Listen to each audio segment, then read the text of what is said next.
Welcome into another episode of Cyberly Hits the Road. I'm your host, Blythe Burnley, and today I am joined by James McQuiggan. Is that how you say the last name? Yep. Yes. Way to go. And he is a cybersecurity expert, and he is going to help us understand the cybersecurity landscape and how businesses can be better prepared for the growing, conflict and issues that are arising from an industry that is adapting more technology and then it's finding itself in precarious situations. I think the Colonial Pipeline is one of those instances where a lot of industrial types or industrial type shows have found themselves getting a little bit of an eye-opening into how their infrastructure, how their tech infrastructure can be compromised. So James, welcome into Cyberly. Thank you so much for joining us here. We're at PodFest in Orlando, Florida, and I was able to snag James over for a quick interview to give us a lowdown on cybersecurity. So give us a little bit of a background on how you came to work in cybersecurity. Well, as a good friend always likes to say, I took a wrong turn. No, seriously, I've been in cybersecurity now about 20 years. I started out in IT. Nobody ever really, nowadays you're starting to see it, but pretty well anyone you talk with in cybersecurity, how did they get into it? Well, they just kind of fell into it or they got dragged into it. For me, it was kind of the same thing where I was working in an IT role and was doing network security and working with applications and systems. And our corporate security officer said, you know, you should study for the CISSP. And I was like, the CI what? Yeah, and it was the industry standard of cybersecurity certification. So the Certified Information System Security Professional, studied for that back in 2008 and earned that achievement and then got working in cybersecurity. So 14 years dedicated in cybersecurity, but off and on, pretty well. Cybersecurity has always been something that's been of interest, physical security, cybersecurity, and now getting to work in it and working as a security awareness advocate for KnowBe4, which means I get to go around and I talk to people about cybersecurity. I even teach it. I'm a professor at Valencia College here in Orlando, and I teach a security course for them as a part-time faculty member. So it's talking cybersecurity all the time. So when you say I work in cybersecurity, what does that, typical day look like for you? Typical day, there isn't a typical day, which is one of the things I love about this job. Every day there's always something different. Whether I'm presenting to an organization about cyber hygiene, whether I'm talking to people about ransomware, talking about ways they need to strengthen up their security awareness programs, developing a security culture, and then everything from researching and keeping up to date on the latest cybersecurity trends, the latest different attacks that are going on, creating presentations and looking at ways that organizations can increase their resiliency. And now when you say cybersecurity awareness, what does that look like from a company perspective? So with cybersecurity awareness, when we look at all the different attacks that are happening to organizations, we look at ransomware, Colonial Pipeline, 85% of the attacks that happened last year, and this just came out in the Verizon Data Breach Investigation Report. A big report comes out every year. And when you look at that report, 85% of the attacks were as a result of a human being. Whether it was somebody clicking on a phishing email, whether it was somebody misconfigured a server or uploaded data into the cloud for production testing, whatever it may be. But 85% of the attacks were as a result of a human error. So security awareness is about getting people aware of cybersecurity because a lot of us have been dragged into it. We are the digital immigrants coming when it comes to technology. We have our children today, at least I know my two daughters have grown up with technology, now have the iPhones and all that other technology. A lot of us have, we were born and it wasn't around and we've had to learn how to use it. Unfortunately, we've learned the bad habits. And so, when we get an email and it's an invoice coming from a vendor of ours, we're like, oh, it's a vendor invoice. Okay, I'll click on the link and it'll open it up. You don't go through a check to go, okay, is this really coming from that vendor? How do I really know that it's come from that Acme vendor and it's not some cyber criminal sending in a malicious PDF file for them to try and gain access into our work environment? And so through phishing attacks, social engineering, cyber criminals are figuring out more and more ways to get into organizations, bypassing the technology and getting through the human way to gain access into the network's infrastructure and the data. So it's not necessarily tech-focused right now where somebody is behind a computer trying to actively hack into your system. It's more they're just targeting employees that would just fall for it. Yeah, when you start looking at the different cyber criminal groups, the nation states, they operate like a business. You know, as you have your business and your listeners have their organizations that they work for, they all have business models and processes.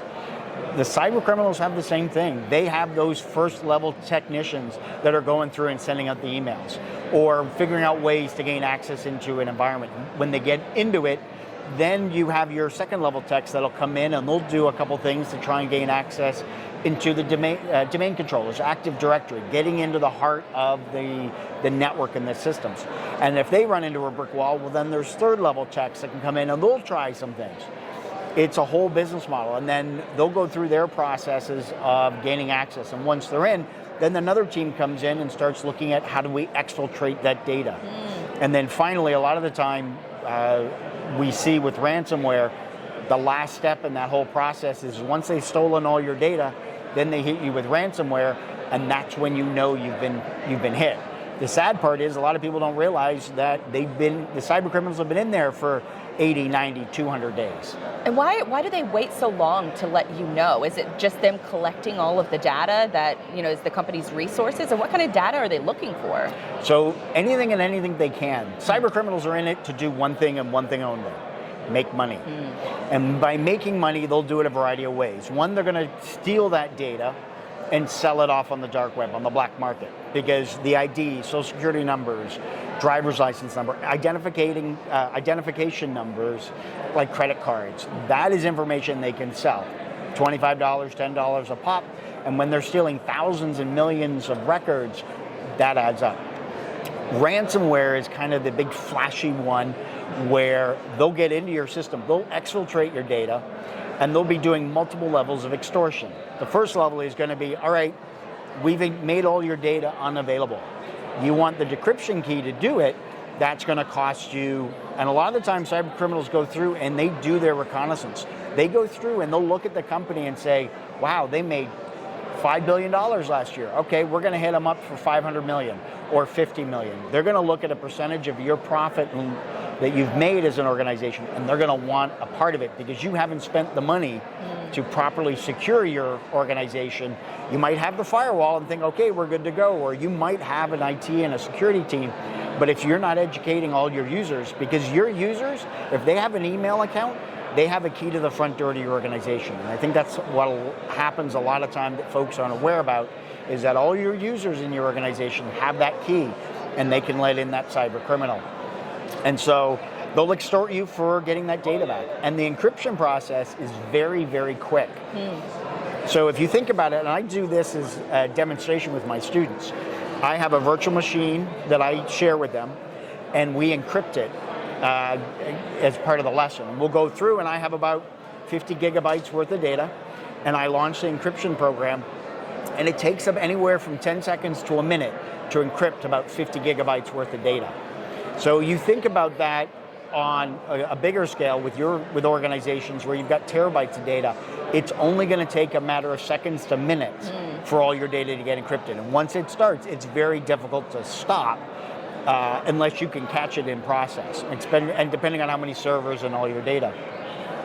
So that's the first part. The second part then is they're going to extort your users, your employees, your customers, your clients. They're going to go after them and go, hey, we got all this information from Acme organization, and we now have, like medical organizations, we now have your patient information. Wow. We have your social security number, we have your x-ray information.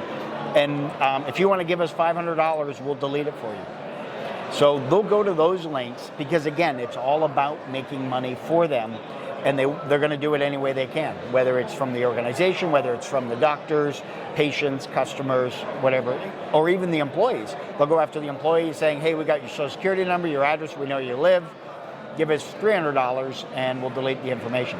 How can you actually trust them that they're going to do what they say and release you from the ransom? Right. And how often, I guess, are businesses and maybe people in general paying to just get rid of the problem, but does the problem actually go away?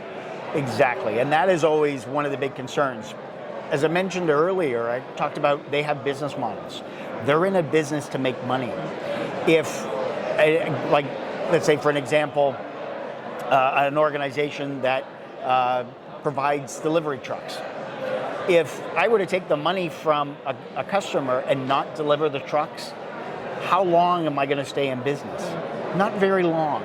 Same thing with the cyber criminals. If they know that if they don't turn over the decryption key when somebody pays, then their threat isn't valid. People know that, well, just because I'm going to give you the money, I'm not going to get the key, well, then I'm not going to pay you. It's in their best interest to turn over a key. The cyber criminals are constantly changing the encryption programs, so the key is different for everybody. And so it's in their best interest to make sure that they live up to their promise of either deleting the data or turning over the decryption key. Otherwise, the word will spread quickly. They'll be like, oh yeah, it's no point in paying them because you're not going to get the key. No, you'll get the key. 97% of the time, the information gets turned back over, or the key gets turned back over to So they're almost the like honest criminals. Yeah. It's a business model. They got to get paid. They want to make money. So yeah, it's like, okay, you paid us. Okay. The lesson has been learned by the organization because we caught you, we got into your organization, and we were able to steal your data. You're not securing it properly. You're not taking the right steps to protect your organization in getting your users educated. And a lot of the time, the cyber criminals come back and go, this is what you need to fix. Goodness gracious. So they're almost acting like as consultants after they steal all of your information, and then so they make the money, and then they advise you on how to prevent this from happening in the future. Why would they advise you on, why would they get rid of, I guess, a revenue stream? What would stop them from advising you and then coming back 2 years later and saying, hey, we got you again, time to pay up? Because that's it. A lot of the times, even consultants, I have a friend of mine who's been a consultant for years. He would go around every year, he'd go back and he'd be like, hey, have you fixed this, this, and this? Oh no, we haven't got the funding for that yet. Oh no, it hasn't been a big concern for us. Or we figured that wasn't going to be a problem. And he's like, okay, well, this is your organization. I'm telling you what's wrong with it and what you need to fix. If you don't want to fix it, that's the risk you're willing to take. But if you get hit, you know, there's an I told you so in there. But the cyber criminals are doing the same thing. They're letting them know that says, hey, you need to do this, this, and this. They know they're not going to fix it. And so when you talk about, some of these different organizations and they're running as an operation, they're running as a business, is this, I imagine it's a growing industry. Is this a growing industry in everywhere globally, or is it mainly like concentrated in maybe like a Russia, China, Eastern Europe? So the nation state organizations that are out there, like the ones that we always hear about in the news, China, Russia, the Philippines, North Korea. Yeah, those are the nation states that we see. But then we also see criminal organizations, kind of, you think of like the mob of years ago, back in the 50s, the Al Capones. Well, there are cyber criminal groups that are very well organized, very well funded, and mainly because of the ransomware attacks. You know, when they hit organizations, they're hitting them up from hundreds of thousands of dollars to millions of dollars. And that millions of dollars just funds them. And when you have so many people paying all the time, they're just raking in the money and keeps them funded. So how, I guess, as a business, I've briefly learned about, cybersecurity insurance, and that is also a growing segment of the industry. Is that actually worth it to get cybersecurity insurance? I mean, in your professional opinion? Cybersecurity insurance, up until like a year or two ago, was booming. We were seeing a lot of organizations buying cyber insurance. It's been around since the early 2000s. Prior to KnowBe4, I worked for a little German company called Siemens, and even there we were being approached by our customers wanting us to get cyber insurance. And cyber insurance is good to help protect your organization in the event that you suffer some type of breach or major incident where you need funds really quick. If you have a car accident, your car insurance is going to help pay for the repair of your car. If you get hit in a data breach, that insurance is going to either help you pay the recovery costs, bringing in a third-party company to do forensic analysis. If you get hit with ransomware, that might help cover the cost of the ransomware itself. However, the problem is so many companies have been buying up the insurance and then getting hit. The cyber insurance companies were running out of money and running into a lot of problems. It's now gotten to a point where the premiums have skyrocketed. It used to be you could get a multi-million-dollar or maybe billion cyber insurance policy. Now you're lucky if you're getting a $500,000 or $1 million insurance policy. Because so many organizations got hit, the premiums have gone up so much higher, 120, 150, 200% in premiums for a $500,000 or a $1 million insurance. Because so many organizations were getting hit, what cyber insurance is doing now is they're coming in with their red teams. They're coming in with their teams of people to assess your cybersecurity readiness, so to speak. They want to see that you've got programs in place, processes. They want to make sure that if you're doing any type of VPNs in your organizations or logging in, you're doing multi-factor authentication. And a lot of the time with MFA is people think that that's the silver bullet. It used to be, hey, we got a firewall, we're protected. That was the silver bullet. It's going to take a machine gun of silver bullets to effectively protect your organization. It's not going to be one thing. You have to do, it's like layers. It's like an onion. It's going to take layers. You're going to need to have education for your users. You're going to have the technology, and you're going to have the processes. Multi-factor authentication comes in a lot. Zero trust is another, zero trust architecture, where you're validating all the different devices and users coming into the network is crucial. Cyber insurance is just another one of those layers that you need to properly reduce the risk within your organization and effectively secure it. You mentioned that it's almost like an onion where you're just peeling back the layers and you're probably crying each time. Probably, yeah. Each one of these prongs on this system. And so when you talk about these different attacks, what does that look like, I guess, from like a war room perspective? So your company is under attack. What do you do what is that first step that you should do? First of all, it's going to come down to your incident response playbook. You want to have a playbook. It's kind of like in football. You got a playbook, all your plays of everything that you're going to do. The offense is lining up, or their defense is lined up one way. Okay, we're going to call an audible and we're going to shift. You need to have a playbook within your organization for your incident response, and you're going to have either a team of people that are going to run that playbook, or it's going to be your IT person or your head of IT. And it's basically a breakdown of what needs to be done. If you get hit with ransomware, okay, we got to disconnect the internet. We got to remove the opportunity for the cyber criminals to get back in. We then got to start restoring all of our systems. If you have a data breach and data gets leaked out, well, now you got to get your legal team involved, your public relations, your communication teams involved. They all have to come together. And so you have to have all these playbooks put together so that you know what needs to be done. You don't want to be thinking at the time of the incident, okay, shoot, we got hit with ransomware. Now what do we do? That is not the time to be figuring that out. If it is, then you're going to go out of business. Especially if you're a small and medium business. You want to be proactive and sit down with your IT, your MSP, your managed service provider, your IT teams, your InfoSec teams, and figure out what is our game plan. Because if we get hit, what's our first step? And usually that first step is, all right, let's get everybody in here, what we need to do. You're going to be looking at analyzing data. There might be teams of people you might be calling. You might have a third-party company that's going to come in and do the forensic analysis. You might be calling the FBI, because that's what the FBI is there for, to be able to help businesses recover from those cyber attacks. It's going to be, what level do we call the CEO at 3 o'clock in the morning? Those are the questions that you've got to go through and be able to answer as an organization when it comes to those attacks. So it's the Scouts motto. You got to be prepared. Be prepared. And so how do you, I guess, know the level of severity that you need to contact the CEO in the middle of the night, the FBI? Is it for really any cybersecurity attack that or attack that you're experiencing, or is it varying levels that you need to be concerned with? It depends, which is always our favorite answer in cyber. Marketing too. It depends. But it depends on the severity of the attack. Did you have one machine that got hit with ransomware? Okay, we don't need to call the CEO. Do we have our entire server, all of our servers been hit? Okay, are we now, a lot of it when the CEO gets involved is what's the impact to the business? And you're, as part of that incident response plan, you're going to go through and do a business analysis, a business impact, a BIA, business impact analysis. And you're going to go through and do that. You're going to work with your business. You're going to identify the assets in your organization that are most important that you have to protect.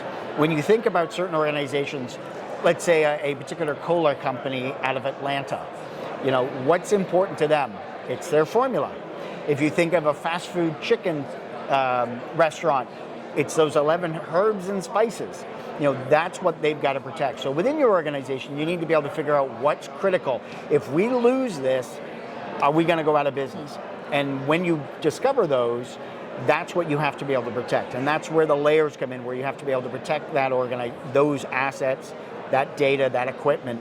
Because if those go down and you can't do your business, my economics professor told me when I was in college, if you can't do anything for 3 days in your business, you go out of business. And so that's what you have to be able to go through and figure out what's the most important thing I have to protect it, and control the access of who gets to that, and making sure that only the authorized people can. Because if a cyber criminal gets into the accounting, somebody in accounting, well, that accounting person shouldn't have access to all the R&D materials in your organization, or shouldn't have access to the HR systems.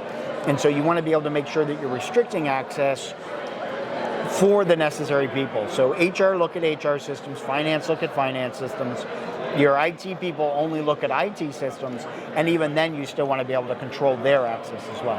And so when I used to work at a 3PL and I would work in the office and I was in charge of the marketing, they would set me up on my own IP address because I needed to have access to different social media in order to post and on behalf of the company. Is that almost a better setup for companies to have individual IP? Because I almost think, you know, from the work from home example, everybody's working from home, and is that a security nightmare? But it almost sounds like it might be better for security because they all have individual IPs. Am I thinking about that wrong, or? So you're on a good track. When they put you, everybody has their own IP address inside of an organization. It's how everybody gets designated. Think of it like a street address. Working from home for security people, ironically, is a nightmare. When everybody is in the office building and they're connected to the corporate network in the building, it's a lot easier to manage it. When you've got people from working from home, what you want to have is some sort of a VPN or secure connection back to the organization. Now, a lot of organizations are working with cloud environments. Your email, your sales systems, your marketing platforms, you know, a lot of those are now in the cloud. I know organizations that have no servers on their premises because everything is all cloud-based. So when you're working with everything cloud-based, you can have all your users work remotely because you have to secure their machine to make sure they don't get impacted.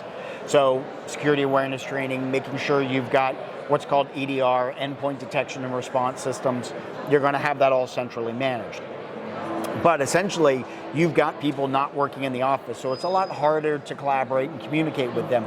So when you are working remotely, you're relying on users to be a lot more educated and aware of the security dangers that are out there. So if they do see a phishing email that comes in or something that looks suspicious, they know how to report it.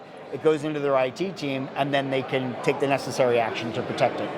And so from that lens, it sounds like a nightmare for an added security, added, you know, cost and time and energy. I guess, what does a modern security team look like within an organization? Is it should, you know, small businesses be having, you know, somebody that they should contact, you know, or on call for different security incidences, or is it, you know, more of like a medium to larger size business problem that you should start thinking about these things?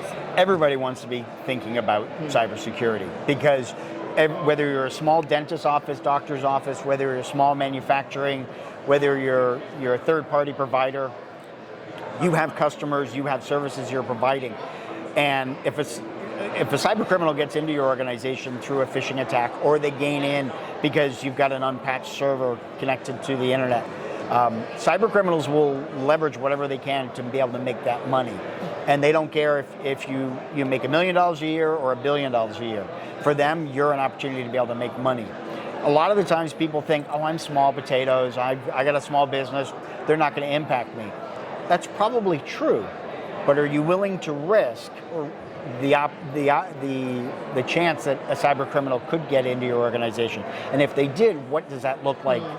What are they going to steal? And if you think, because I think years ago, people would be like, oh, I don't care if a criminal gets into my computer, all I got are my pictures. Well, the problem is that they get into your computer, they're going to use your trusted connections. You have friends and family, and they're going to use those trusted connections to get your friends and family to click on links. Because one of the common ones is, especially in Facebook that we see, you'll get a message from a friend that says, hey, I think I saw you in this video.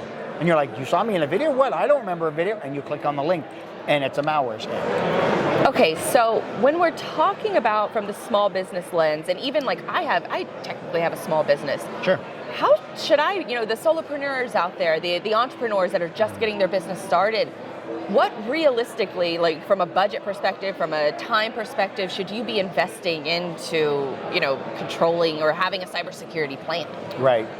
If you're relying completely on the cloud, you're using third-party services, whether it's the Salesforces, HubSpots, whatever it may be. But if you're using third-party services, they're going to have security programs in place, especially the big ones. But you as an entrepreneur, it's probably going to be you and one or two other people. So wherever you're storing your data, you want to make sure that's secured and protected. You want to make sure you're using a large cloud provider like the Googles, like the Microsofts. They have security packages within their workspace, their environments. You want to make sure you're utilizing those. Pay the money now, because in the event that you were to have your email breached, somebody sends you a phishing email and your computer gets hit, and they steal whatever it is that you're working on, whatever it is that is your crown jewels, we'll say.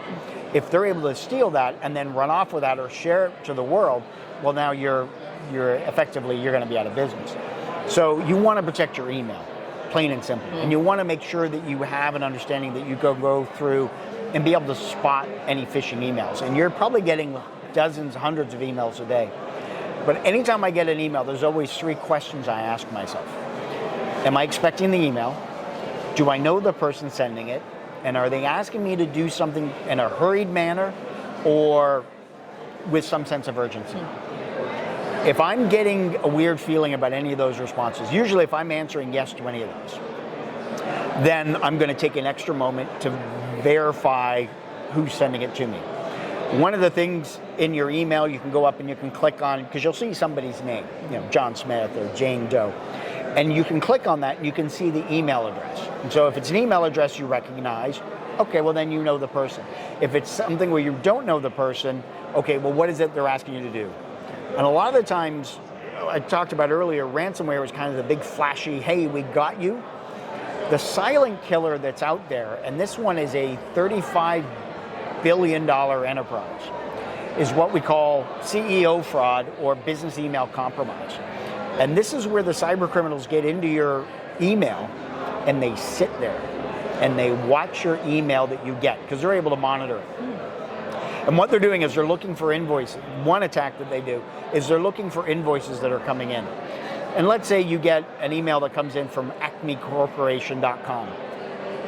They will go out and create an email address, a website, but they will transpose some of the characters inside of the word corporation. So they could do Acme Corporation. They could switch the R and the P. Oh, because wow. the way our brains read, we read like left to right, but we only read the beginning and the end. And our brain automatically fills in the rest. Automatically. Unless you're actually going through and checking to make sure that the website is proper. That's what the cyber criminals are relying on. That you're just scanning it and you're like, oh, okay, it's Jane at Acme Corporation, okay. But you miss that the spelling is wrong, because the cyber criminals have noticed this invoice, and then they'll send that email to you that says, hey, we just sent you an invoice for $100,000 or whatever. We need you to, we wanted to let you know we changed our account information. Here's the new account information to send the money to us. So the person will go, oh, okay, all right, so you change the account, you send the money off. 30 days later, you get an email from the real Jane that goes, hey, we sent you an invoice, we never got paid. And then you go, no, I got it, it's right here. And they'll go, that's not our email address. and you're at $100,000 and it's gone. Wow.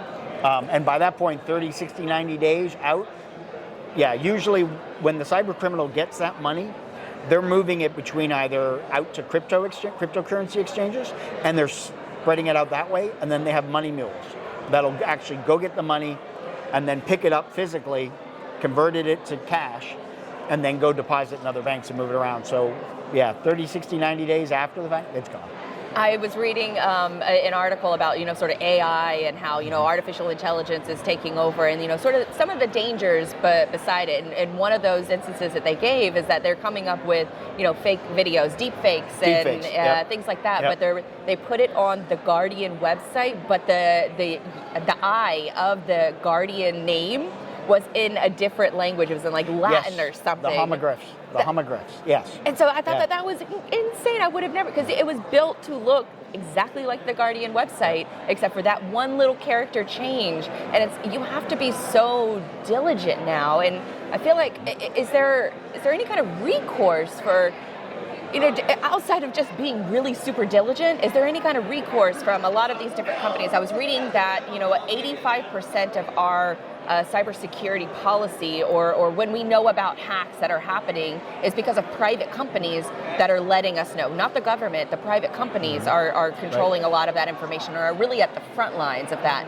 Is that kind of, I guess, sort of a safe area for us to be in where private corporations are controlling, whether we know if we're getting hacked or not and ransomware? And what does that say, I guess, about the global, perspective around cybersecurity? So when you look at those third-party organizations that are out there, they are monitoring the network traffic. And one of the services they provide, or one of the things that they do, is monitoring and looking at that traffic. And if they do see something really suspicious, they'll come to you to help you. They'll look at the money later on. Their goal is they want to be able to help the organizations that are out there. The government also does the same thing as well. We've been seeing a lot more with CISA, the Critical Infrastructure Security Agency. They're also ones that are available that can come in and help you if you've had a breach. They can come in and do the analysis work. They're doing it, and they're going to be able to report on it as well later on. But things like there are those organizations out there you can bring in. You have CISA, you have the FBI. So the government is out there that can help you. A lot of the times people just don't realize it or don't want to turn to the government. And the other aspect is sometimes people feel that if they're a publicly traded company and their stockholders get word of it, then their stock's going to drop. Well, the sad thing is if you get hit with ransomware and you got to let your customers and clients know, your stock's going to drop anyway. That's why it's really good, and this is all part of that risk management that they take on. You want to be implementing the right due diligence and security steps. Get your employees educated. You're going to have the technology. You want to have your processes, have your playbooks, and be aware that in the event that something happens, that you can take the necessary action. The other thing is the SEC, regarding publicly traded companies, the SEC is now making a requirement that you have to report if you suffer a data breach. And so that's now waking up a lot of organizations going, oh shoot, okay, all right, now we really got to start doing more, because we're hearing of organizations getting hit every day. Every day there's always a new organization, whether healthcare, education, whatever it may be, all the different industries, but they are getting hit. And with having to report to the SEC, a lot more folks are starting to wake up. But a lot of the times, the smaller organizations, they still think that, nah, we're small potatoes, they won't hit us. And when they do get hit, they run that risk of going out of business. So what about, I guess, let's switch it to a little bit of prevention. You mentioned a multi-pronged approach of, education and having that plan in place prior. Is that any different from, say, just one person, trying to set up their own due diligence versus a business? What does that kind of look like comparison-wise? So a comparison between entrepreneurs and like small, medium businesses? Yeah. Okay. So when you're your entrepreneur, you're your own boss, right? You're doing all the work. You want to make sure that you're going through your email. Make sure that you've got an understanding of what phishing emails look like and have that social understanding. Shameless plug, KnowBe4, the company I work for, we have home courses that are available that you can go through. It's on our website. But getting that education, that understanding is key. When you're looking at your small and medium businesses, you're probably going to rely on a managed service provider or a managed security service provider that can help you with and do all that security. It's outsourcing all your cybersecurity, because when you're that small, medium business, you're 50 to a couple hundred people, you won't have that dedicated IT team, or you might have one IT person. But having a managed service provider, working with them to protect you, is going to make things a lot easier for you. Yes, you're going to have to pay for it, but if you have a third-party accountant or you have a third-party other organizations that come in and provide services for you, they're there to help your business, and that's part of that. You're essentially running the risk of having your house always unlocked or leaving your car unlocked on the streets in New York. You know, New York's a busy place, and if your car's unlocked, you're going to run that risk that someone's going to steal it. And so that's the same thing here. You want to make sure that you're keeping your doors locked, your people educated, because of that email being the front door to your organization, your electronic front door to your organization. You want to make sure that you have your people aware and understanding of what those dangers are and be able to watch out for it, and then report it if it happens. And then, so a little bit real quick with prevention. So we're talking about prevention, but what about, I guess, sort of the evolution of where this all goes? Because I feel like I was listening to Mike Baker on the Joe Rogan podcast, and he was talking about, or maybe it was Mike Baker or somebody else, but they were talking about how there are certain systems that certain governments are being used, and they don't even need you to click on. They don't even need you to click a link in a text message or a link in an email. Is that a future that isn't too far off for a lot of us, that those kind of things are going to happen? It's already here. We hear a lot, but this is kind of where that due diligence comes in.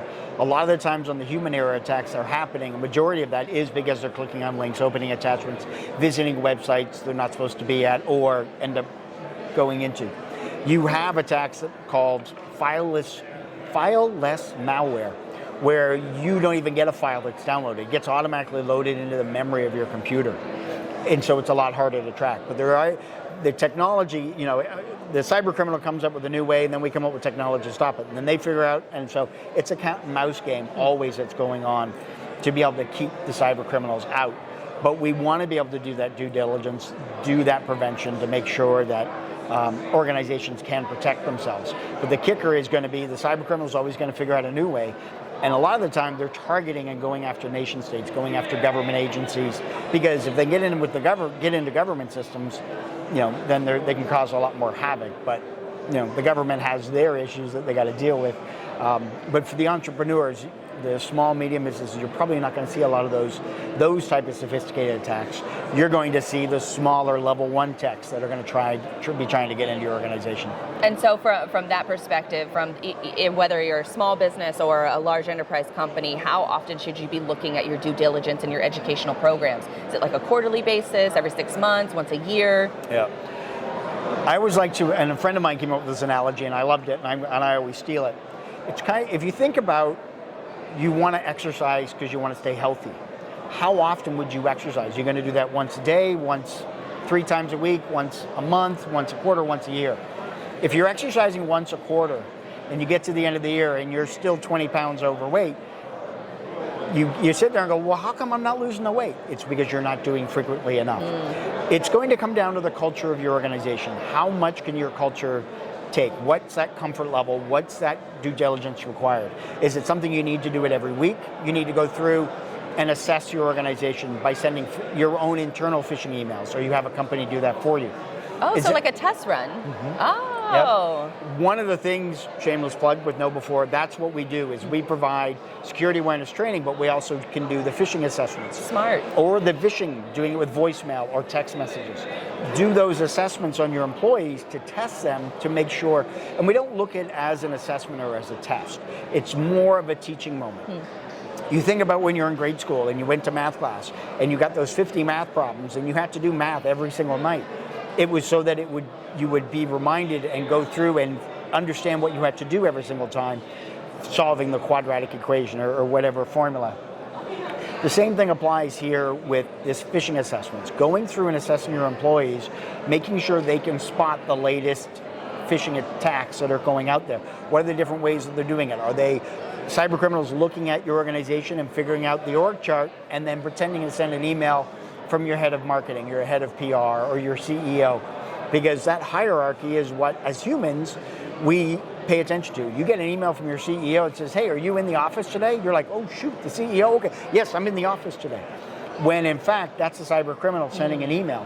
So you have to develop those policies in your organization that says, okay, the CEO is never going to email you to ask you if you're in the office. What does that culture look like in your organization? Make sure people are aware of it, and then going through and doing those assessments. So if you're doing it once a week, a couple times a week, a couple times a month, and you're able to assess to see how your, what we call the fish-prone percentage, what does that look like in your organization? For us, you want to be less than 5%. So depending on how many people you have in your organization, if you have 100 people in your organization and you have a fish-prone percentage of 5%, that means 1 in every 20 people, 5 people out of your organization are clicking on a link. So 5 people are opening up that door. What's that going to look like for you? Where do you want to be? Do you want to be it where once a year, one person accidentally clicks on the link? Sometimes that's all a criminal needs, but you're reducing that risk. Instead of 20 people every day clicking on a link and opening on the front door, now it's one person once a year that could be opening that door, and then you could react to it and take the necessary actions to protect yourself. So due diligence, continuous education, and then also protect your email as religiously as you can. Your email, and a lot of people get hundreds of emails a day. And especially in supply chain. Right. Hundreds of emails a day. And at the end of the day, a lot of times people go, okay, if I can clear out my inbox, I'm done. That's my work done for the day. That's my mindset. Right. And a lot of the time is, at the end of the day, you're tired, you're trying to go through it, and then you get this email that says an invoice or benefits change, or we're changing the 401k, and a lot of time it relates to money. You're past due on this invoice to us. Click on the link to pay, and you're like, oh my God, I'm late, and you click. Without going through and going, okay, which company is this? Okay, I've never done business with them. Forget it. Or it is a company I've done business, but the email doesn't look right. That email address doesn't quite look right. So you've got to go through and do those checks, because that is the key to your front door. You don't just arbitrarily leave the front door open on your house.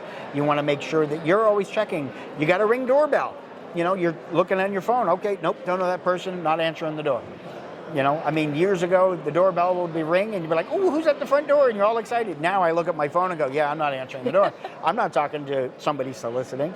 Or you see, oh, it's my friend. Okay, it looks like them. All right, and you go answer it. James, I don't know whether to thank you, because now I'm going to have to go home and do all of this my own due diligence, because I feel like I haven't done it myself. But thank you so much for joining us. Lots of valuable information, especially in supply chain and logistics, where technology has sort of just really taken over, and we really have to start practicing a lot of these cybersecurity in order to prevent, catastrophe happening. And the more you do it with your email, the quicker you get at it. But you do those 3 checks. Yeah, it's like anything you do. When you put something together, it takes forever. But if you have to put it together again, if you bake a cake the first time and you've never done it, it's going to take you 2 hours. But then you do it enough times and you knock it down, you're putting that cake in the oven in 20 minutes. All right, well, where can folks follow more of your work, check out, some of your courses and educational materials, all that good stuff? So I'm on LinkedIn. You can look for me, James McQuiggan.